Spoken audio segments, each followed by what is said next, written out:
Hi, I'm Sean Hines, and today we'll be talking about data analytics. So, data analytics, in general terms, is the process of taking large amounts of data and then analyzing it in turn to make decisions and draw conclusions from this large amount of information that we are dealing with now today. So, to further on that with data analytics, there are three major ways to analyze data.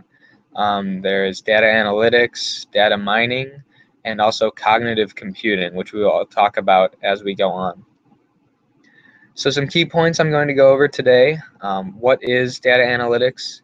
Data analytics continued, some applications of it, data mining, and cognitive computing as well. So data analytics, what is it?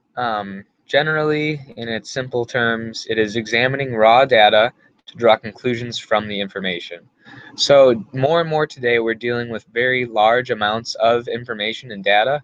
So a process needs to be put in place in order to take this large quantity and then break it down into simpler terms in order to make it more understandable so that conclusions can be drawn and that effective decisions can be made more logically.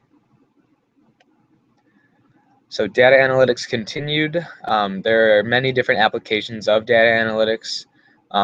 One that I have seen most particularly in my life is in the field of sports. It's very easy, especially, for example, like this picture with basketball. Here we see all NBA field goal attempts from 2006 to 2011. And basically what we're getting here is a very simple act of shooting a basketball when done repeatedly over thousands and thousands of times. That gigantic data set can then in turn be analyzed through data analytics in order to find out certain trends and things that we can draw conclusions from simply within on this basketball court. So where you score the most points versus where you don't. And something as simple as that can be made even more easy by using data analytics. So the main objective of data analytics is to go from the said.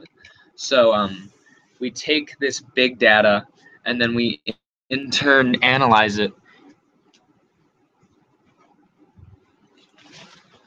so that we can then make decisions based off of our findings. And makes it easier to draw conclusions and then make a more logical decision because the numbers sentiments.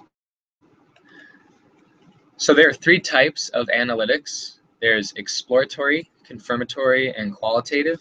And these all play a key factor in the way that analytics works.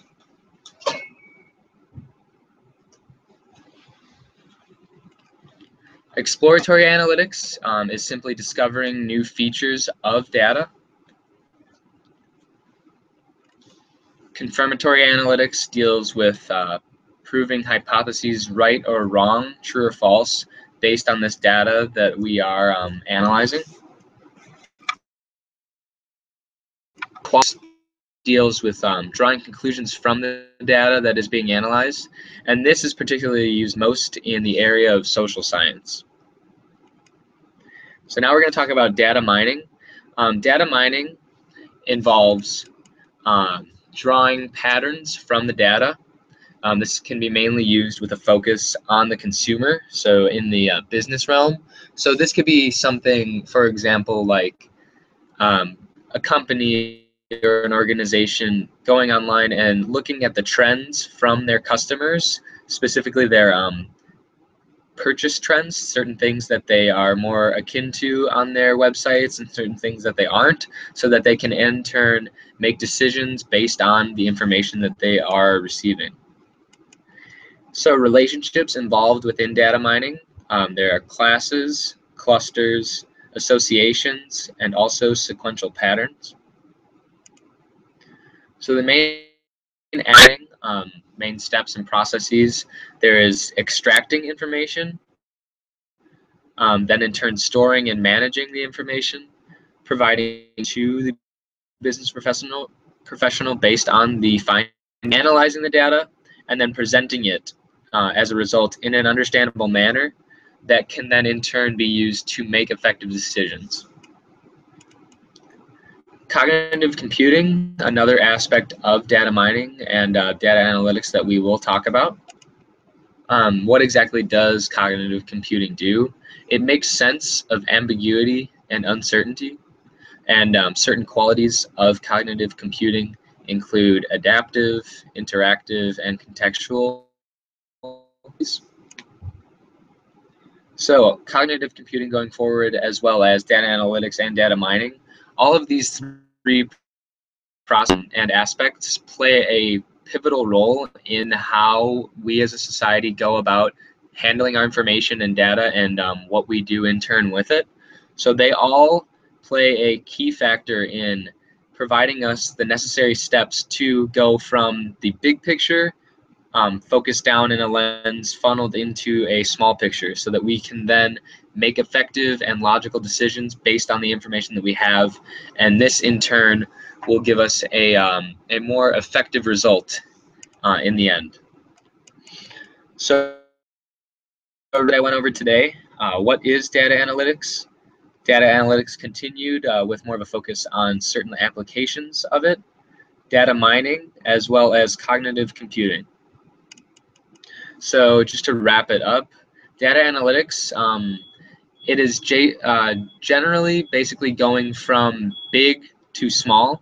So that is taking big data and then analyzing it, funneling through, and then finally coming to that point where you can make an effective decision based on the conclusions that you have drawn. And data analytics plays a key role today with the gross amounts of information that we are now able to obtain through new technologies and advancements that help us do this. So it only can further our society as we go on and as we analyze and draw more conclusions to make more effective decisions from the data. Thank you.